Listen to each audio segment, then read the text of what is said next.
We now have St. John Parish President Jacqueline Hotard on Zoom. She is joining us now to give us an update. Of course, we have heard some reports of flooding in Laplace. If you wouldn't mind, I guess, just kind of updating us on what the situation is right now in your parish. What kind of things are you seeing overall? Right now, what we're seeing, we still have some strong winds outside, not like what we saw about 2 hours ago where we had, 90-mile-an-hour winds. We still have some heavy rainfall outside. We are receiving reports of people who have flooding in their homes who need to be evacuated out of their homes. We're asking them to call 911. And as soon as the sheriff's office and fire department and first responders are able to get on the road, we will begin to rescue people and bring them to our shelter and to another safe place. So are those, is the sheriff's office and the fire department, are they not on the road right now helping with those evacuations? Are they waiting? They are waiting right now. It's just not safe to be out there in the elements. But we have everyone here at the Emergency Operations Center. We have Acadian ambulances here. Our fire department is here, and our sheriff's office is here.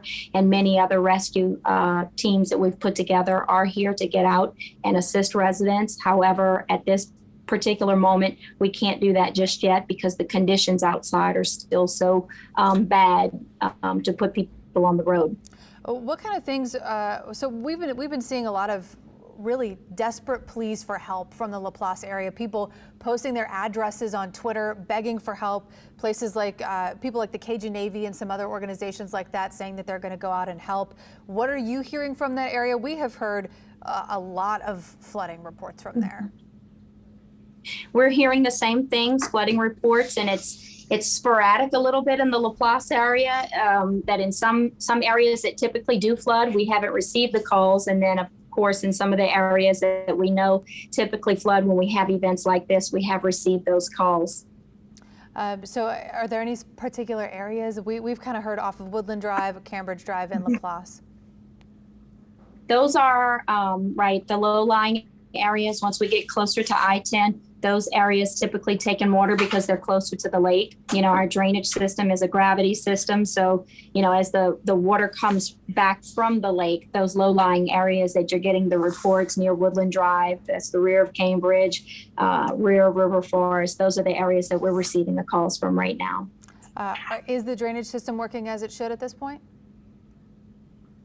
As it should, yes. However, our drainage system is a gravity feed system. So we drain everything into Lake Pontchartrain, which right now is being inundated with storm surge. So it's working as it should. However, there's not the capacity in Lake Pontchartrain right now for all of the water that's coming in through storm surge and rain. Okay. However, in the next couple of hours, what we're being told is that the winds are going to shift in our favor and actually begin to pull this water out of St. John. So we did hear a little bit earlier that there was some stuff going on with the 911 center in terms of, you don't want people to call unless this is a really big emergency. Can you just elaborate on that a little bit, please?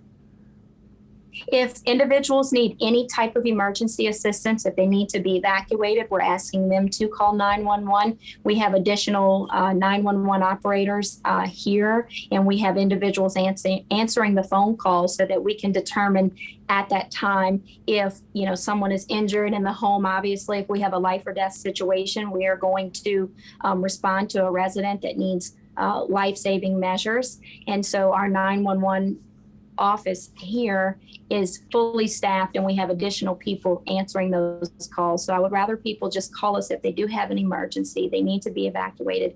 Please call so that we can make sure that we get you to the safety that you need. Okay, but that's not happening, right? Just to be clear, that's not happening right now, right? Because there's no one on the road.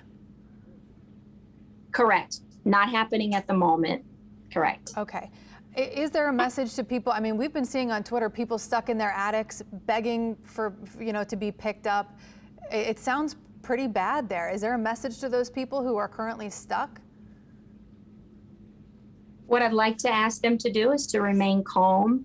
And what we do when we do receive a call into the 911 center is assess the situation. We did receive a call of someone in the attic, and there could be more than one, so I don't want to make the wrong call, but the one particular call that I'm aware of that they did receive, everyone was okay. No one was injured. They are in the attic, and I know it's that is a high anxiety situation, but the 911 operator is staying in constant communication with that individual to make sure that we get them to safety. Okay. Are you hearing anything about a hotel flooded as well in that area? I haven't received any reports of that. Not that it's not happening. We just haven't received any reports of any hotels flooding. Sure. Okay. My last question for you. What are you expecting to see as sunrise comes? I guess really through the night and then as we do get some daylight. Just to continue to assess the damage. We know that we have down power lines. We've got trees and roads that are making them impassable, that we're going to have a huge effort on our hands, as will the entire region, to assess the damage and then move into recovery mode. And we will continue to be here and make sure that we see this thing through. All right. Thank you so much, St. John Parish President Jacqueline Hotard. Really appreciate Thank you coming on.